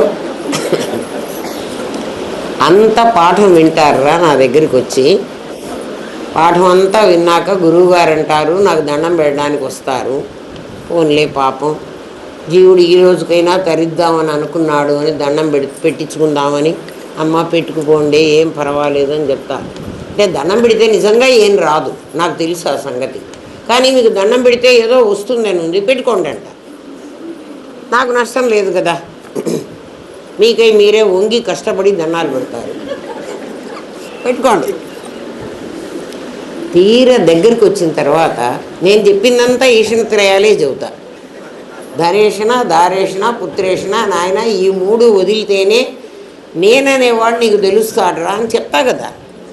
ఓపెన్గా చెప్తున్నా. నేను నా దగ్గరికి వచ్చి, అమ్మ మా బాబుకి జబ్బు చేసింది, పెరాలసిస్ వచ్చింది, ఏదో మీరు అనుగ్రహిస్తే. నేనేం అనుగ్రహించేది? నన్ను ఏమి టెస్ట్ చేస్తున్నారు వాళ్ళు? నాకు అర్థం కాదు. అంటే నీ కొడుకు కావాలి, నీ కూతురు కావాలి. నేను ఇందా నుంచి చెప్పింది ఏమిటి? ఆ మూడు వదిలితేనే ఇది దొరుకుతుందని చెప్తే దీని దగ్గరకు వచ్చి ఆ మూడిటి గురించి అడిగితే తిరుపతి వెంకటేశ్వర స్వామి దగ్గరికి ఎందుకు పోయినానరా, అయ్యా నాకు మోక్షం ఇయ్యి, మళ్ళీ జన్మ పుట్టేటువంటి పని లేకుండా చెయ్యి అని అడగడానికి కదా పోయినాము. అక్కడికి పోయి ఏమడుగుతున్నాము? ఆయనకి నాలాగే విసుగు పుట్టి ఉంటుంది, వీళ్ళు దుంపల దగ్గర ఏం చెప్పినా వినర్రా. వీళ్ళకి ఈ మూడింటి మీదే విపరీతమైన ఆశ. అది పోవాలంటే నిన్ను నీవు సెర్చ్ చేసుకో. సెర్చ్ అంటే వెతుక్కో. ఏం వెతకమంటావు? అంతర్ముఖ సమారాధ్య, లోపలికి వెళ్ళి వెతుక్కోరా నీ పాయింట్లోకి.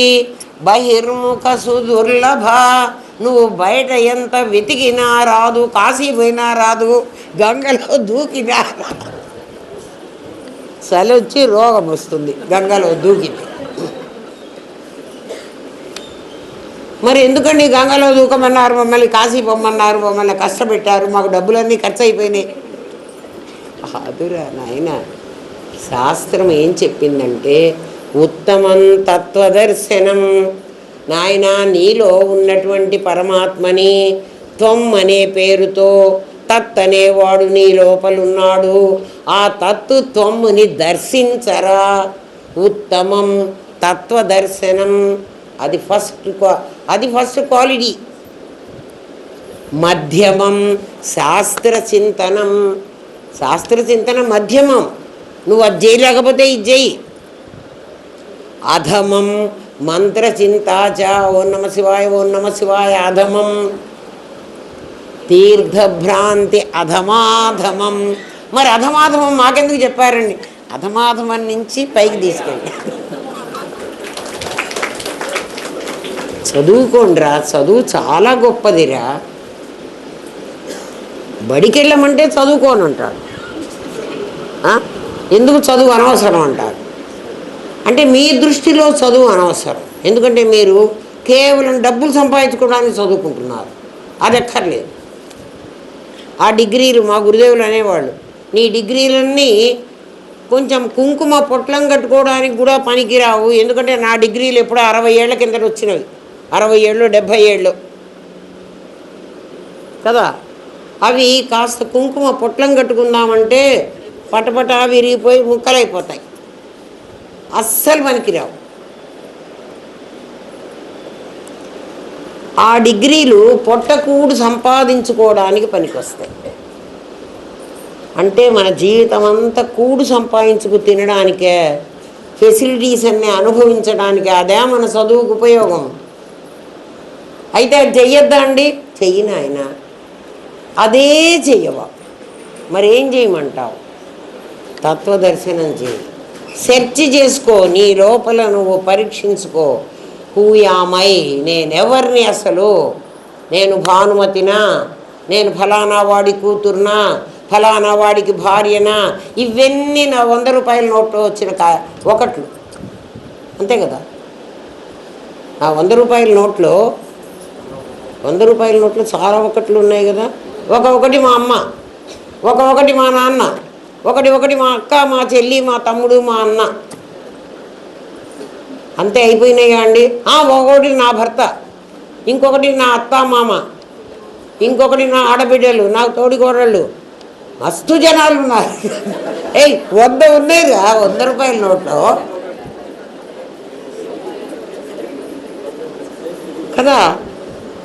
నా ప్రపంచమంతా ఏం జరిగిందో మీరే చెప్పండి అలా. ఇవి తప్ప ఇంకేమన్నా ఉన్నదా? మీరందరూ, మీకు కూడా 20 ఏళ్ళు 30 ఏళ్ళు 25 ఏళ్ళు 40 50 వచ్చినాయి కదా. మరి 50 సంవత్సరాల నుంచి ఏముందిరా మన జీవితంలో? ఏం పోనీ గురువు గారి దగ్గరికి వచ్చి పోనీ ఇన్నేళ్ళయింది, ఇక్కడ కూడా ఏముందో మనకి ఏం అర్థం కాదు. రంగనాథన్న ఏం చెప్తే అది చేస్తున్నామమ్మా, మాకేం తెలియదు. ఓరి మీ దుంపలేగా. రంగనాథన్న పుస్తకాలు అమ్మమంటే పుస్తకాలు అమ్ముతామండి, క్లీన్ చేయమంటే క్లీన్ చేస్తామండి, కూర్చోమంటే కూర్చుంటామండి, లేవమంటే లేస్తాం. ఇదే రంగనాథన్న రేపు చచ్చిపోండి అంటాడు. చస్తారా?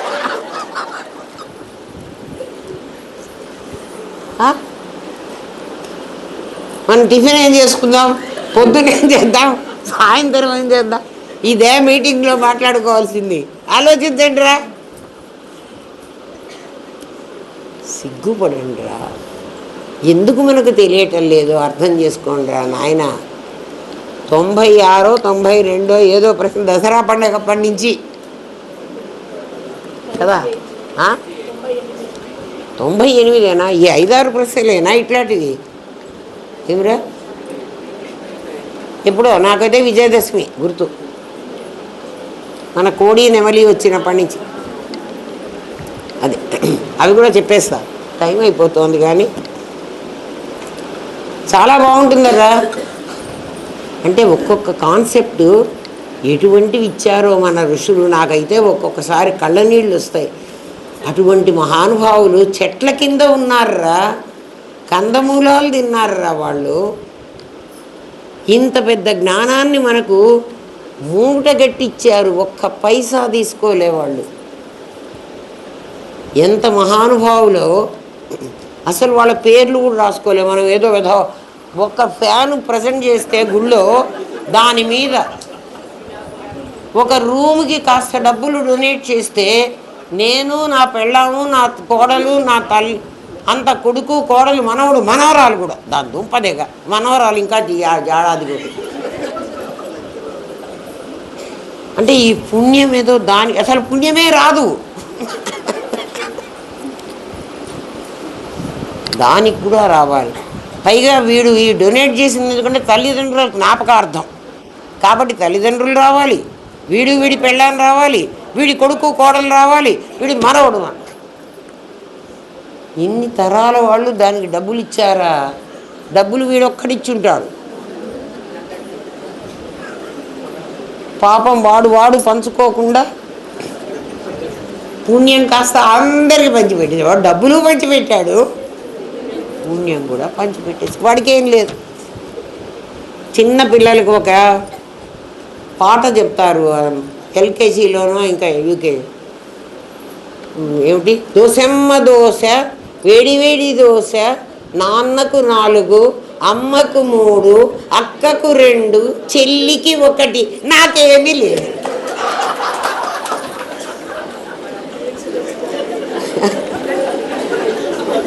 అవునా? మరి నేను కల్పించానా ఈ పాట? అంటే నీకేం చెప్తున్నారంటే నువ్వు అందరికీ పెట్టరా, నీకొద్దురా అని. అమ్మ నాకే కావాలి.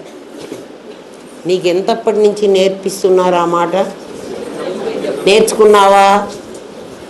నేను నేర్చుకోలే. నేను నేర్చుకున్నారా? నీకు అప్పుడో చిన్నప్పుడు మీ టీచర్ ఈ పాఠం చెప్పిందా లేదా? మరి నాకేమీ లేదు అని అనుకోమంటే అన్నీ నాకే కావాలి అనుకుంటున్నావే, నేను ఏం చేయమంటావురా?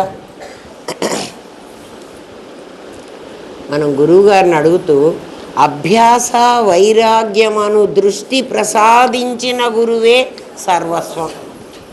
వైరాగ్యం ఇట్లా వస్తుంది నీకు. అమ్మ అవన్నీ వద్దనుకోండి అంటే అట్లా రాదు. నువ్వెవరో నీకు తెలిస్తే నీకు ఆటోమేటిక్గా వైరాగ్యం వస్తుంది. లేకపోతే నిజంగా సంపాదించి అవన్నీ ఏం చేద్దాంరా? ఒక్కసారి గాలి పీల్చడం అయిపోతే ఇంకా ఇంతే సంగతులు. ఎవడు తీసుకుంటాడో కూడా మనకి తెలియదు. నిన్ననే మా రవి నాకు చెప్తున్నాడు, అమ్మ మీరు సంతకం కూడా పెట్టలేని స్థితి వస్తే నాయన నా గతి ఏమిట్రా అంటే, మీ తమ్ము తీసుకుంటాం. నిజంరా నాయన. ఎందుకంటే వాళ్ళకి ఫిజికల్ బాడీకే ఈ ధనం ఉందని తెలుసు, నేను లేదు. ధనం నేనుది కాదు. ఆ ధనాన్ని వాడుకుండే శక్తి ఎవరికి ఉంది? నాదికి ఉంది. అందుకని నాదిలో పార్ట్ ఇది. నేను సంతకం పెట్టలేని పరిస్థితి వస్తే అప్పుడు మీ బ్యాంకు వాళ్ళు నాకు డబ్బులు ఇస్తారా? వాడి బ్యాంకులో డబ్బులు పెట్టుకోవడం ఎందుకు అంటే, వాడెవడో బ్యాంక్ ఆఫీసర్ మన దగ్గరికి వచ్చి కదా ఫలానా వ్యక్తి ఈ వ్యక్తేను అని వాడు కన్ఫర్మ్ చేసుకుని, నేను తెలిసో తెలియకో ఇంకా ప్రాణం పోకుండా ఉన్న పరిస్థితిలో ఉన్నప్పుడు నా వేలు లాక్కొని దాన్ని బట్టి నీకేం తెలుస్తోందంటే ఈ సంపద అంతా ఈ నాదిది కానీ నేనుది కాదు. అర్థం చేసుకో. మరి ఎందుకు నేను ఇన్వాల్వ్ చేస్తావు? నీకు వైరాగ్యం అట్లా రావాలి. అమ్మో అంతా నాది, ఉన్నన్నాళ్ళు అనుభవించారా, నేను వద్దని చెప్పలే. 100 రూపాయల నోటు అంగడి వాడికి ఇచ్చి 80 తీసుకో, అక్కర్లేదురా 100 నీకేనా. అట్లా పిచ్చి వైరాగ్యాలు పెట్టేవారు. ఏమ్మా ఏం చెప్తున్నాడంటే, నువ్వేం ఆలోచించమంటున్నాడో చెప్తోంది. మాండూక్యం, తైత్తిరీయం, ఐతరేయ ఉపనిషత్తులు ఏం చెప్పినాయంటే, ఒరే నాయన, నువ్వనే వాడివి నిజంగా ఉన్నావురా, నువ్వు పరమాత్మవేను. నీ గురువు చెప్పాడు కదా, ఏమని చెప్పాడు? తత్వమసి అన్నాడు కదా. చాలామంది తత్వం మసి మసి అంటున్నారు. మసి కాదు, తత్వం అసి అని చెప్పాడు కదా. కానీ నీకేమనిపిస్తోందంటే దాంట్లో పోసిన 3 శరీరాలు నీవని, 3 శరీరాలు నేను అంటున్నావు. 3 శరీరాలకు సంబంధించిన అవకతవకలో కష్టసుఖాలు అవన్నీ నావి అని, ఈ 3ంటిని నావి నేను అనుకుండేటువంటి వాణ్ణి ఒకణ్ణి సృష్టించి, నువ్వే సృష్టించావు. ఎవరిని? జీవుణ్ణి. జీవుడు నిజంగా లేడు. నేను ఎట్లా సృష్టించాను అంటే, 100 రూపాయల నోట్లో 101 సృష్టించగలిగిన నీకు ఒక్క నేనులో ఒక్క నాదిని సృష్టించలేవా? నువ్వెంత కెపాసిటీ ఉన్నవాడి అయితే ఏమిరా, కాదా? అర్థం కాలేదా? 100 రూపాయల నోట్లో 101 ఉన్నాయి అని నువ్వు చెప్తున్నావు. నువ్వు చెప్పడం కాదు, వాళ్ళ అంగడి వాడు కూడా నమ్ముతున్నాడు. 101 ఉన్నాయా? ఏవి నాకు చూపించు. నువ్వేమో ఆ 1 చూపించవా, నన్నేమో సృష్టి చూపించమంటావా? ఏమిరా కదా. నేను అట్లాడిదిరా ఇది అంటే నువ్వు నమ్మవా? అంటే నువ్వు ఎందుకు నమ్మట్లేదంటే, ఇది కనపడుతున్నది, 1 కనపడుతున్నాయి. ఈ 1 నేను 1 అంటుంది, అది కూడా నేను 1 అంటుంది, నువ్వు నేను 1. మేమందరం కలిసి మేము 100 కాదు, మేము 400 ఉన్నామంటారు. మేమేమంటామంటే మీరు అందరూ కలిసి 1 అర్థమైంది కదా. అవే లేవంటుంటే, ఏవి లేవు? 3 శరీరాలు లేవంటుంటే నువ్వు ఇంకా ఏముందంటున్నావు అంటే అవస్థాత్రయం కూడా ఉంది. అవస్థాత్రయం అంటే ఏమిటి? జాగ్రత్త అవస్థ, స్వప్నావస్థ, సుషుప్తి అవస్థ. ఏంటండి మేము అనుభవిస్తుంటే మీరు లేవంటారు? ఎవరు అనుభవిస్తున్నారు రా నాయన? మా ఇంట్లో లాంతర్లను ఉండేవి చిన్నప్పుడు, మేము చదువుకునేప్పుడు. కరెంటు దీపాలు లేవు, ల్యాంటిన్ అని ఉండేది. దానికి 2 కడ్డీలు ఉండి లోపల ఒక గ్లాస్ ఉండి, అవే వాటి ఎదుటే మేము ఇట్లా చదువుకునేవాళ్ళం. తలకాయలు ఉంచుకొని ఒక్కొక్కసారి అది జుట్టు దానికి అంటుకొని జుట్లు కాలిపోయి మేము అట్లా చదువుకున్న వాళ్ళం. మాకు ఈ లైట్లలో చదువుకునే అంత అదృష్టవంతులం మేము కాదు, మీరంతా చాలా అదృష్టవంతులు. ఆ దీపాలు ఉండేవి. ఆ దీపాలు ఏం చేస్తారంటే, ఒకప్పుడు సాయంకాలం వరకు దీపం వెలగదు, వెలగని దీపం అది. సాయంత్రం అవుతూనే అగ్గిపుల్ల పెట్టి ఆ దీపం వెలిగిస్తారు. దీపం జ్యోతి పరబ్రహ్మం అని, అదే పరబ్రహ్మం. ఎందుకంటే సర్వతమోహరం కదా, చీకటంతా పోగొడుతుంది. ఆ దీపం వెలిగిస్తారు. తర్వాత మేము చదువుకోవాలంటే దీపాన్ని ఇంకా కాస్త పెద్దది చేయాలి, ఇట్లా తిప్పితే పెద్దగా అవుతుంది. ఎందుకంటే మేము, మా తమ్ముడు నేను చదువుకోవాలి కదా, అటువైపు వాడు ఇటువైపు నేను. ఎక్కువ కరెంటు కాదు, ఎక్కువ లైట్ కావాలి. ఇప్పుడు వెలిగించాం. తర్వాత మేము పడుకునేటప్పుడు ఆ దీపాన్ని తగ్గించేసాం, చాలా చిన్నగా పెడతారు. ఒత్తి మాత్రం నీలంగా వెలుగుతూ ఉంటుంది, అంటే ఇంట్లో బెడ్ లైట్ లాగా. అది ఒకప్పుడు ఒకే దీపం ఉంది, ఒకప్పుడు వెలగలేదు, ఒకప్పుడు చాలా వెలిగింది, ఒకప్పుడు తగ్గించుకున్నాం, ఒకప్పుడు అసలు లేదు. కదా. ఇప్పుడు ఆ దీపం 3 అవస్థలు ఉన్నాయి అందామా, ఒక దీపమే అందామా? ఒక్క దీపమే. నాకు అవసరం వచ్చినప్పుడు దాన్ని నేను పెంచుకున్నాను, నాకు అవసరం లేనప్పుడు దాన్ని నేను తగ్గించుకున్నాను. నా లోపల ఒక కాంతి ఉంది కదా. ఆ కాంతి జాగ్రత్త అవస్థలో నేను చాలా పనులు చేయాలి కాబట్టి దాన్ని బాగా పెంచుకున్నాను కదా. స్వప్నావస్థలో ఇంత అక్కర్లేదు, సినిమా చూసినట్టు చూసుకుంటుంటానని కొద్దిగా తగ్గించుకున్నాను. సుషుప్తిలో ఆర్పేసుకున్నాను. పూర్తి ఆర్పేసుకున్నానా? పూర్తి ఆర్పేసుకుంటే రేపు పొద్దున మళ్ళీ వెలిగించలేను. మరి నాకు అవస్థాత్రయం ఎక్కడుందిరా? ఒక దీపమేను ఒప్పుకున్నారు కదా, మరి ఇక్కడ మూడు అవస్థలు ఉంటున్నావేమిటి? జాగ్రత్త, స్వప్న, సుషుప్తి అనే 3 అవస్థలు నాకు లేవు. నా తెలివి కొంత అధికంగా ఉండి, కొంత సగమై, కొంత లేకుండా పోయి, అంటే లుప్తమై, మరణంలో అసలు లేకుండా పోతుంది. అంటే నేను పూర్తిగా దాచిపెట్టి మరణంలో అసలు లేకుండా పోతుందంటే పగలంతా నాకు లైట్ పెట్టుకోను, రాత్రి అయితే నాకు దీపం కావాలి. బాగా గమనించండి, పగలంతా నాకు దీపం అక్కర్లా, రాత్రి అయితే నాకు దీపం కావాలి. నేను పరమాత్మ దగ్గర ఉన్నప్పుడు నాకు దీపం అక్కర్లే, నాకు ఈ తెలివి అక్కర్లే, ఈ జ్ఞానం అవసరంలే. నేను ఈ చీకటి కొంపలోకి వస్తున్నా, అజ్ఞాన అంధకారంలోకి. అందుకని నేను జ్ఞానం అనేటువంటి దీపం తెచ్చుకుంటున్నా, దాన్ని జాగ్రత్త అవస్థలో పెంచుకుంటున్నా, స్వప్నావస్థలో సగం చేసుకుంటున్నా, సుషుప్తిలో లేకుండా చేసుకున్నా, మరణంలో అసలు ఆర్పేసి వెళ్ళిపోతున్నా. అర్థమైందా? కాబట్టి అవస్థాత్రయం నాకుందా? ఇది మొదటి వాళ్ళకి చెప్పవాకండి. ఇప్పుడిప్పుడే మీ దగ్గరికి శిష్యులు వస్తుంటారు, మీరు గురువులైపోయి మాకు ఇదంతా తెలిసి చెప్పేస్తామని చెప్పవాకండి. రెంటికి చెడ్డ రేవాళ్ళు అయిపోతారు, మీరైపోతారు, వాళ్ళు కూడా అయిపోతారు.